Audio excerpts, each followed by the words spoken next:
Hello friends, welcome back to our channel. कैसे हो आप सब? आई होप आप सब अच्छे होंगे और आप सबकी बोर्ड परीक्षा की तैयारी भी अच्छे से चल रही होगी। तो लेकर आ गया हूं आप सबके लिए 21 मार्च को होने वाला विज्ञान विषय की बोर्ड परीक्षा का पेपर, जो कि आपके बिल्कुल बोर्ड परीक्षा के पैटर्न पर आधारित है और सभी महत्वपूर्ण प्रश्नों को इसमें शामिल किया गया है ताकि आपकी बोर्ड परीक्षा की तैयारी बहुत ही बेहतरीन ढंग से हो सके। तो सभी प्यारे विद्यार्थियों से रिक्वेस्ट है, पेपर को अच्छे से याद कर ले। पूरे विश्वास के साथ कह रहा हूं कि इस पेपर में से कई सारे प्रश्न आपकी बोर्ड परीक्षा के पेपर में निश्चित रूप से छपेंगे। तो आप सभी प्यारे विद्यार्थियों से रिक्वेस्ट है कि पेपर को अच्छे से याद कर ले ताकि आपकी बोर्ड परीक्षा की तैयारी बहुत ही बेहतरीन ढंग से हो सके। तो चलिए शुरू करते हैं। सबसे पहले कुछ सामान्य निर्देश दिए गए हैं, ये निर्देश आप पढ़ लेना। बढ़ते हैं सबसे पहले खंड ए की तरफ, जो कि आपके संबंधित है वस्तुनिष्ठ प्रश्न से। यानी खंड ए के तहत कुल मिला के आपके 18 एमसीक्यू यानी कि अबशब्द वाले प्रश्न पूछे गए हैं। देखिए, पहला है, यहां पर मैग्नीशियम की अभिक्रिया ऑक्सीजन के साथ हो रही है, तो क्या बन रहा है? मैग्नीशियम ऑक्साइड बन रहा है। तो मैग्नीशियम के दहन की अभिक्रिया किस प्रकार की अभिक्रिया का उदाहरण है? यानी यहां पर जो मैग्नीशियम के दहन की अभिक्रिया आपको दिख रही है, ये किस प्रकार की अभिक्रिया का उदाहरण है? तो यहां पर आप देखेंगे कि यहां पर दो अभिकारक है ना, और एक उत्पाद है। तो जब दो या दो से अधिक अभिकारक मिलकर एकल उत्पाद बनाते हैं तो वो वाली जो अभिक्रिया होती है, वो प्यारे विद्यार्थियों, जो आपकी अभिक्रिया होती है वो होती है संयोजन अभिक्रिया। कौन सी अभिक्रिया होती है? वो होती है आपकी संयोजन अभिक्रिया। और यदि इसका उल्टा होता कि एक अभिकारक होता और उत्पाद यदि एक से ज्यादा होते, तो वो कौन सी अभिक्रिया होती? वियोजन अभिक्रिया। वही विस्थापन अभिक्रिया में क्या होता है? अधिक क्रियाशील तत्व कम क्रियाशील तत्व को उसके यौगिक से विस्थापित कर देता है। वही द्विविस्थापन में क्या होता है? तो द्विविस्थापन के अंदर दो यौगिकों के बीच में आयनों के आदान प्रदान से, दो यौगिकों के बीच में आयनों के आदान प्रदान से नए उत्पाद का निर्माण होता है। ठीक, आगे बढ़े। प्रश्न संख्या 2, निम्न में से मिश्र धातु कौन सी है? इनमें से मिश्र धातु कौन सी है वो आपको बताना है। तो इनमें से जो आपकी मिश्र धातु है, पीतल भी मिश्र धातु है, कांचा भी है, सोल्डर भी है। तो उपरोक्त सभी ये तीनों ही आपकी मिश्र धातु है। ठीक, आगे बात करें। तीसरा, वनस्पति तेलों के हाइड्रोजनीकरण के लिए किस उत्प्रेरक का प्रयोग किया जाता है? यानी जो वनस्पति तेल है उनके हाइड्रोजनीकरण से क्या बनाया जाता है? वनस्पति घी बनाया जाता है। तो उसके लिए किस उत्प्रेरक का काम किया जाता है? तो उत्प्रेरक क्या होते हैं? उत्प्रेरक वे रासायनिक पदार्थ होते हैं जो किसी अभिक्रिया की दर को क्या कर देते हैं? या तो बढ़ा देते हैं अथवा घटा देते हैं, लेकिन ये वास्तव में अभिक्रिया के अंदर भाग नहीं लेते हैं। तो वनस्पति तेलों के हाइड्रोजनीकरण के लिए किसका उपयोग किया जाता है उत्प्रेरक के रूप में? तो निकल का उपयोग उत्प्रेरक के रूप में किया जाता है। चौथा है, दो तंत्रिका कोशिकाओं के मध्य जो खाली स्थान पाया जाता है उसे क्या कहते हैं? तो दो तंत्रिका कोशिकाओं के मध्य जो खाली स्थान पाया जाता है उसे प्यारे विद्यार्थियों सिनेप्स कहते हैं। पांचवा है, अमीबा में जनन की विधि कौन सी है? तो अमीबा के अंदर जो जनन पाया जाता है, जो जनन की विधि पाई जाती है वो पाई जाती है विखंडन। कौन सी पाई जाती है? विखंडन। ठीक, मुकुलन किसमें पाई जाती है? मुकुलन पाई जाती है हाइड्रा में। किसमें पाई जाती है? हाइड्रा के अंदर। और कायिक प्रवर्धन आप सबको पता है, ऐसे पौधे जिनमें बीज नहीं पाए जाते उनका जनरली कायिक प्रवर्धन के जरिए उगाया जाता है। और राइजोपस जो होता है उसके अंदर बीजाणु समासंग जनन विधि पाई जाती है राइजोपस में।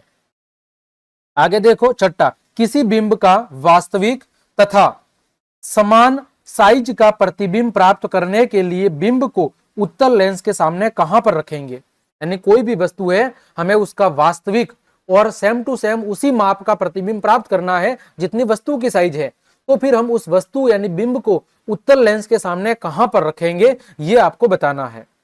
तो उसको हम रखेंगे फोकस दूरी के दुगुनी दूरी पर, यानी कि द्वितीय फोकस पर। कहां रखेंगे? द्वितीय फोकस 2f के ऊपर हम रखेंगे। तो ऐसी स्थिति में हमें वस्तु का प्रतिबिंब वास्तविक प्राप्त होगा और समान आकार का ही प्राप्त होगा।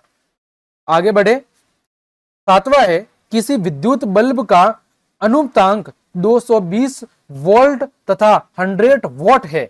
जब इसे 110 वोल्ट पर प्रचालित करते हैं तब इसके द्वारा उपभुक्त शक्ति कितनी होगी? तो आपको शक्ति की क्या करनी है? गणना करनी है। कैसे करेंगे?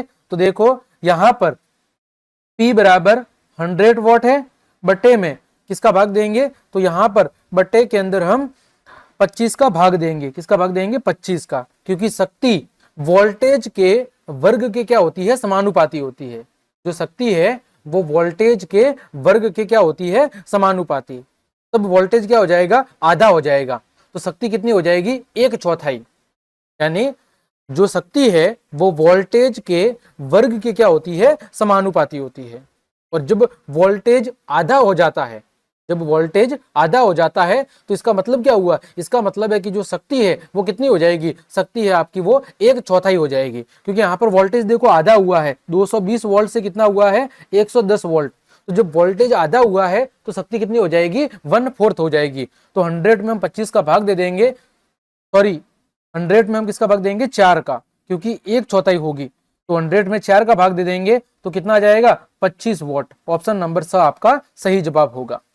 8वां है CaOCl2 यौगिक का प्रचलित नाम क्या है। आप सबको पता है कि इसका जो प्रचलित नाम है वो है आपका कैल्शियम ऑक्सीक्लोराइड विरंजक चूर्ण, या जिसे हम ब्लीचिंग पाउडर के नाम से भी जानते हैं। आगे देखो, यहां पर कार्बन डाइऑक्साइड की विक्रिया जल के साथ हो रही है सूर्य के प्रकाश की उपस्थिति में। तो क्या बन रहा है, ग्लूकोज बन रहा है। इस विक्रिया में ए का नाम क्या है ना, इस विक्रिया के अंदर जो ए यौगिक है उसका नाम क्या है वो आपको बताना है ना। तो यहां पर सूर्य के प्रकाश की उपस्थिति में, किसकी उपस्थिति में प्रकाश संश्लेषण की विक्रिया होगी, तो यहां पर ए यौगिक होगा। तो यहां पर जो ए होगा वो होगा क्लोरोफिल, क्योंकि क्लोरोफिल या हरित लवक की उपस्थिति के अंदर ही प्रकाश संश्लेषण की क्रिया क्या होती है, संपन्न होती है। तो यहां पर जो ए होगा वो क्या होगा, आपका क्लोरोफिल होगा। आगे 10वां है, बेंजीन का आणविक सूत्र C6H6 है। तो इसमें कुल कितने त्रिबंध है, इसमें त्रिबंध कितने हैं वो आपको बताना है। तो बेंजीन की संरचना के अंदर एक भी त्रिबंध नहीं पाया जाता, केवल आपके द्विबंध होते हैं। और द्विबंध कितने होते हैं, 3। ठीक है, बेंजीन की संरचना के अंदर 3 क्या पाए जाते हैं, द्विबंध पाए जाते हैं, त्रिबंध एक भी नहीं पाया जाता। यानी कार्बन और कार्बन के बीच में इस तरह की संरचना बेंजीन की संरचना में नहीं देखने को मिलती है। आगे बात करें 11वां, पाइरूवेट के विखंडन से CO2, H2O तथा ऊर्जा प्राप्त होती है। यह क्रिया कहां पर संपन्न होती है, तो पाइरूवेट का विखंडन होता है वो होता है माइटोकॉन्ड्रिया के अंदर।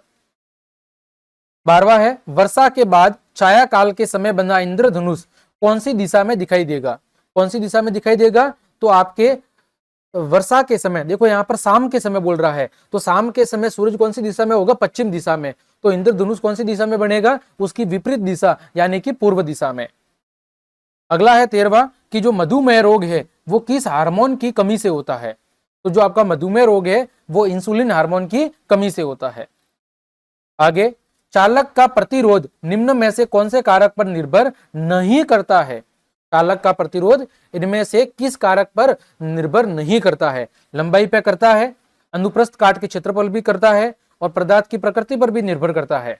किस पर नहीं करता, आर्द्रता के ऊपर चालक का प्रतिरोध कभी भी निर्भर नहीं करता है।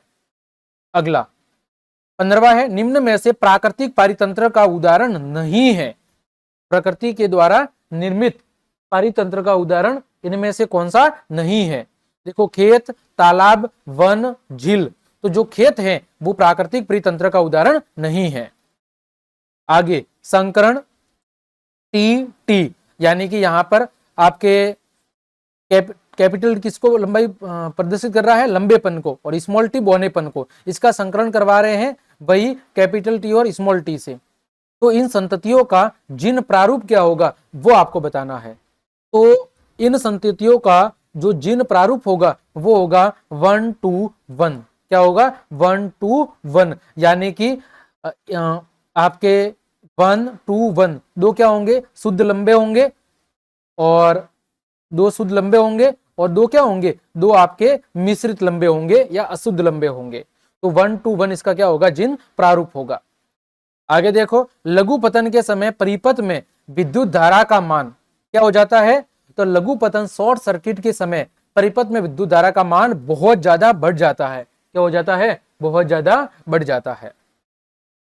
आगे अगला, चित्र के अंदर दर्शाए अनुसार कोई इलेक्ट्रॉन किसी चुंबकीय क्षेत्र में क्षेत्र के लंबवत प्रवेश करता है। ये देखो इलेक्ट्रॉन है और ये आपका चुंबकीय क्षेत्र है, यहां से इलेक्ट्रॉन इसके लंबवत प्रवेश कर रहा है। तो इलेक्ट्रॉन पर आरोपित बल की दिशा क्या होगी?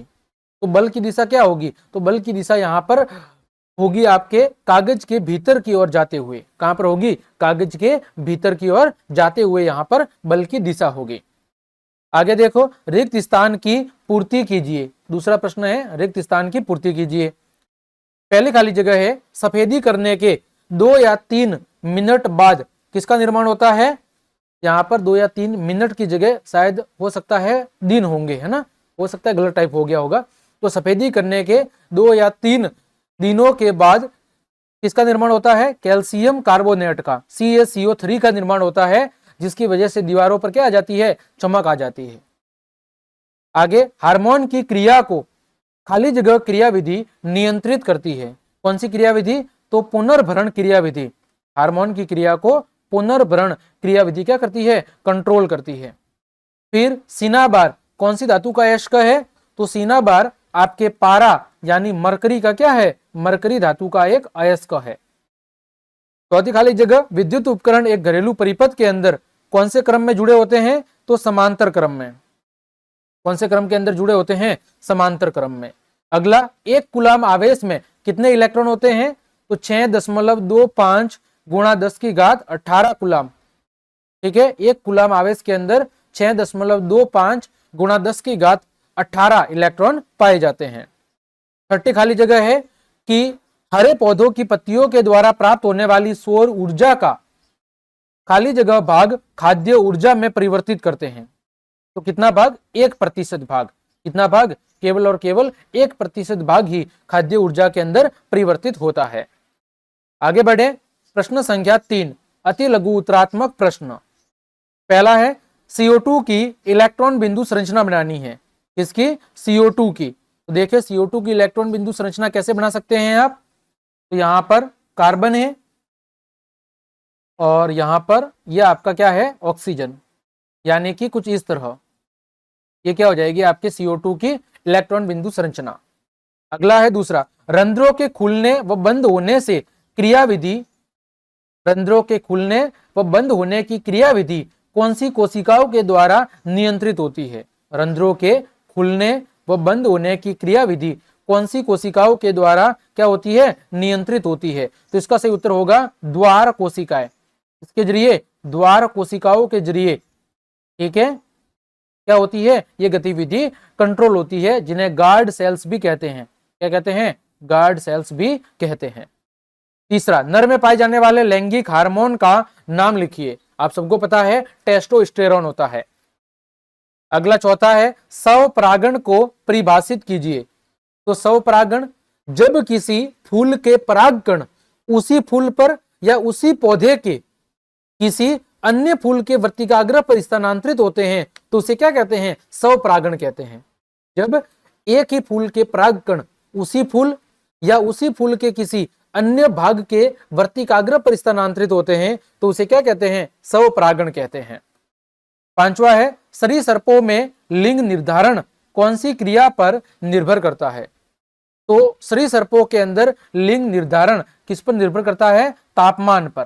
किस पर निर्भर करता है? तापमान के ऊपर। अगला है, पानी का अपवर्तनांक 1.33 है, तो पानी में प्रकाश की चाल कितनी होगी?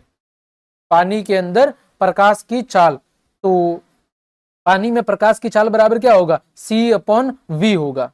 क्या होगा? C/V होगा। और जब हम इसको मान रख के हल करेंगे तो पानी में प्रकाश की जो चाल आएगी वो कितनी आएगी? वो आएगी 2.25 गुणा 10 की घात 8 मीटर पर सेकंड, यानी निर्वात में प्रकाश की चाल बटे में पानी का अपवर्तनांक।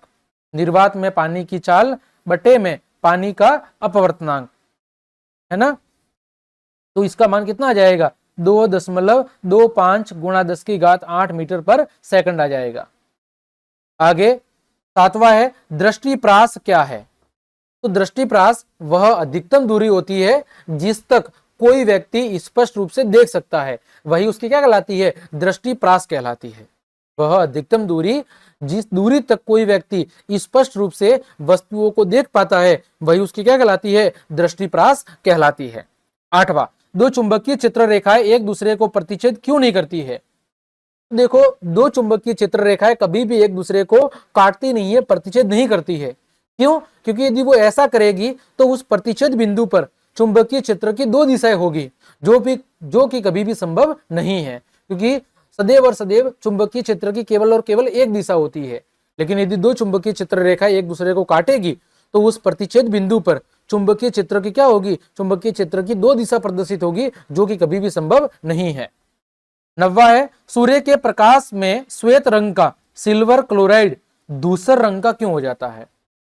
तो देखो, कारण क्या है कि सूर्य के प्रकाश की उपस्थिति के अंदर जो आपका सिल्वर क्लोराइड होता है, AgCl होता है, वो क्या हो जाता है? वो अपघटित हो जाता है सिल्वर और क्लोरीन के अंदर, जिस वजह से श्वेत रंग का जो सिल्वर क्लोराइड है उसका रंग बदल के कैसा हो जाता है? धूसर हो जाता है, मटमेला हो जाता है। 10वां है, एक ओम को परिभाषित कीजिए। तो एक ओम को परिभाषित क्या करेंगे कि यदि किसी चालक के दो बिंदुओं के बीच में 1 वोल्ट का विभवांतर लगाने पर यदि उसमें 1 एम्पियर की धारा प्रवाहित होती है तो उस चालक का जो प्रतिरोध होगा वो कितना होगा? 1 ओम होगा। यदि किसी चालक के दो बिंदुओं के बीच में 1 वोल्ट का विभवांतर लगाने पर यदि उसमें 1 एम्पियर की धारा प्रवाहित होती है तो उस चालक का प्रतिरोध कितना होगा? 1 ओम होगा। आगे, तांबे के विद्युत अपघटनी परिष्करण का आपको नामांकित चित्र बनाना है। तांबे का विद्युत अपघटनी परिष्करण कैसे करेंगे, इसके लिए आपको नामांकित चित्र बनाना है। 12वां, चूने के पानी में कार्बन डाइऑक्साइड गैस को प्रवाहित करने पर श्वेत अवक्षेप बनने की रासायनिक समीकरण लिखना है। तो देखो, चूने का पानी यानी कैल्शियम हाइड्रोक्साइड, इसके अंदर में क्या करना है? कार्बन डाइऑक्साइड को प्रवाहित करना है। तो क्या बनेगा? कैल्शियम कार्बोनेट बनेगा और आपका जल बनेगा। ठीक, आगे बढ़े। खंड ब। चौथा प्रश्न है, उभयधर्मी ऑक्साइड किसे कहते हैं? आपको उदाहरण भी देना है। तो उभयधर्मी ऑक्साइड वे ऑक्साइड होते हैं जो अम्ल और सार दोनों के साथ अभिक्रिया करके लवण और जल बनाते हैं। उदाहरण के लिए एल्यूमिनियम ऑक्साइड Al2O3 और आपका जिंक ऑक्साइड ZnO, ये अम्ल और सारक दोनों के साथ रिएक्शन करते हैं और लवण और जल बनाते हैं। 5वां है, चुंबकीय चित्र रेखाओं के गुण लिखो। तो चुंबकीय चित्र रेखाएं बंद वक्र के रूप में होती है। चित्र रेखाओं के किसी बिंदु पर खींची गई स्पर्श रेखा उस बिंदु पर परिणामी चुंबकीय क्षेत्र की दिशा को बताती है। दो चुंबकीय चित्र रेखाएं कभी भी एक दूसरे को प्रतिच्छेद नहीं करती, और जहां पर चुंबकीय चित्र रेखाएं पास पास होती है वहां पर चुंबकीय क्षेत्र की वो प्रबलता को प्रदर्शित करती है। फिर अमीबा में पोषण की विधि समझानी है। तो अमीबा एक कोशिकीय जीव है जिसके जो अपने कूटपाद की सहायता से क्या करता है? भोजन को ग्रहण करता है। भोजन के कणों को कूटपाद घेर लेता है और क्या बनाता है? खाद्य रिक्तिका। खाद्य रिक्तिका के अंदर जो जटिल पदार्थ हैं वो सरल पदार्थों के अंदर क्या हो जाते हैं? विघटित हो जाते हैं, और कोशिका द्रव्य के अंदर वो क्या हो जाते हैं? विसरित। और जो बचा हुआ अपशिष्ट पदार्थ है वो फिर कोशिका की सतह की ओर बढ़ता है और शरीर से बाहर निकाल दिया जाता है। 7वां है, प्रतिवर्ती चाप किसे कहते हैं? तो प्रतिवर्ती क्रिया के दौरान विद्युत आवेग, प्रतिवर्ती क्रिया के दौरान विद्युत आवेग जिस पथ का अनुसरण करता है उसे कहते हैं प्रतिवर्ती चाप। 8वां, एक लिंगी पुष्प किसे कहते हैं? उदाहरण दीजिए। तो वे फूल जिनमें या तो पुंकेसर पाया जाता है या फिर स्त्री केसर पाया जाता है उन्हें कहते हैं एक लिंगी पुष्प। उदाहरण की बात करो, पपीता और खरबूज। 9वां, स्वच्छ आकाश का जो रंग है वो नीला क्यों दिखाई देता है? तो स्वच्छ आकाश का रंग नीला इसलिए दिखाई देता है क्योंकि जब सूर्य का प्रकाश वायुमंडल से होकर गुजरता है तो हवा में मौजूद जो कण है वो नीले प्रकाश को अन्य रंगों की तुलना में बहुत ज्यादा क्या करते हैं? प्रकिरणित कर देते हैं, फैला देते हैं। और ये बिखरा हुआ जो नीले रंग का प्रकाश है जब हमारी आंखों में प्रवेश करता है तो हमें आकाश कैसा दिखाई देता है? नीला दिखाई देता है। 10वां, परावर्तन के नियम। आप सबको पता है, पहला नियम आपतन कोण परावर्तन कोण के बराबर होता है, और दूसरा आपतित किरण, आपतित किरण, परावर्तित किरण और आपतन बिंदु पर अभिलंब, तीनों के तीनों एक ही तल के अंदर मौजूद होते हैं। 11वां, निम्नलिखित का मिलान करो। सिरका में कौन सा अम्ल होता है? एसिटिक। इमली में कौन सा होता है? टॉर्टरिक। टमाटर में ऑक्जेलिक और खट्टे दही में लैक्टिक अम्ल पाया जाता है। 12वां है, मेंडल के प्रयोगों में से किसी एक विकल्पी जोड़े के संकरण का आनुवांशिक चित्र बनाना है। मेंडल का जो प्रयोग था उस मेंडल के प्रयोग में से आपको किसी एक जोड़ी लक्षण को लेना है और उसके संकरण का आपको आनुवांशिक चित्र बनाना है। 13वां, कॉपर को कॉपर ऑक्साइड में ऑक्सीकरण की प्रक्रिया का नामांकित चित्र बनाना है, कि जब कॉपर की अभिक्रिया ऑक्सीजन के साथ होती है तो क्या बनता है, कॉपर ऑक्साइड। तो इस ऑक्सीकरण की प्रक्रिया को आपको एक नामांकित चित्र के जरिए समझाना है। आगे बात करते हैं सेक्शन सी की, जहां पर आपके दीर्घ उत्तरीय प्रश्न है। 14वां है बेकिंग सोडा को बनाने की विधि, समीकरण और इसके उपयोग लिखने हैं। तो सोडियम क्लोराइड के सांद्र विलयन में अमोनिया और कार्बन डाइऑक्साइड को प्रवाहित करने पर क्या बनता है, बेकिंग सोडा बनता है ना, NaHCO3। और इसके उपयोग लिखने हैं बेकिंग पाउडर बनाने में, एंटासिड के रूप में और अग्निशामक यंत्र में। अथवा में है विरंजक चूर्ण का रासायनिक सूत्र, आप सबको पता है CaOCl2 होता है। pH परिवर्तन के कारण दांतों को सड़ने की प्रक्रिया समझानी है। तो जब मुंह का pH मान 5.5 से कम हो जाता है तो दांतों का क्षय होना शुरू हो जाता है, क्योंकि मुंह के अंदर जो मौजूद बैक्टीरिया है वो भोजन के कणों का विघटन करके क्या बनाते हैं, अम्ल, और ये अम्ल दांतों के इनेमल को धीरे धीरे नष्ट करता है। आगे 15वां, पुष्प में परागण के नाम लिखो। तो पुष्प के अंदर जो परागण होता है उसका नाम होता है पुंकेसर। परागकोश के मुख्य प्रजनन अंग कौन कौन से हैं, परागकोश, परागकण और तंतु, है ना। पुंकेसर पुष्प के परागकोश के मुख्य प्रजनन अंग कौन से होंगे, परागकोश और तंतु। फिर पुंकेसर पर पराग के अंकुरण को समझाओ। तो वर्तिकाग्र पर पराग कणों का अंकुरण कैसे होता है, तो पराग कण वर्तिकाग्र पर पहुंचकर क्या होते हैं, अंकुरित होते हैं। और जो पराग नलिका है वो वर्तिकाग्र से कहां तक पहुंचती है, अंडाशय तक, और फिर नर युग्मक को कहां लेके जाती है, अंडाशय के अंदर लेके जाती है। अथवा में है राइजोपस के विभिन्न भागों के नाम लिखने हैं, है ना, राइजोपस के विभिन्न भागों के नाम लिखने हैं। और फिर राइजोपस के अंदर आपको प्रजनन प्रक्रिया को क्या करना है, समझाना है। आगे देखो प्रश्न संख्या 16 है। यहां पर देखो कुछ गलती हुई है टाइपिंग में। यहां पर लिखा हुआ है आपके विशुद्ध प्रतिरोधक, क्या लिखा हुआ है, विशुद्ध प्रतिरोधक बिजली परिपथ में आपके अपरिवर्तनशील, क्या है, अपरिवर्तनशील बिजली धारा या विद्युत धारा का क्या करना है, विद्युत धारा का परिपथ बनाना है। क्या बनाना है, परिपथ। विशुद्ध प्रतिरोधक बिजली परिपथ या विद्युत परिपथ में अपरिवर्तनशील विद्युत धारा का क्या बनाना है, आपको परिपथ बनाना है। और दूसरा है आपका वो है 2 ओम, 3 ओम और 6 ओम के 3 प्रतिरोधकों को समांतर क्रम के अंदर जोड़ने पर प्राप्त तुल्य प्रतिरोध का आपको क्या निकालना है, मान निकालना है। अथवा में है ओम के नियम के प्रायोगिक अध्ययन के लिए, ओम के नियम के प्रायोगिक अध्ययन के लिए आपको नामांकित विद्युत परिपथ अथवा बिजली परिपथ का चित्र बनाना है। ठीक। दूसरा है 400 वॉट अनुमत का, 400 वॉट अनुमत का कोई बिजली रेफ्रिजरेटर 8 घंटे प्रतिदिन चलाया जाता है, तो 3 रुपए प्रति किलोवाट घंटा की दर से 30 दिन तक चलाने के लिए बिजली खर्च क्या होगा, वो आपको कैलकुलेट करना है। ठीक।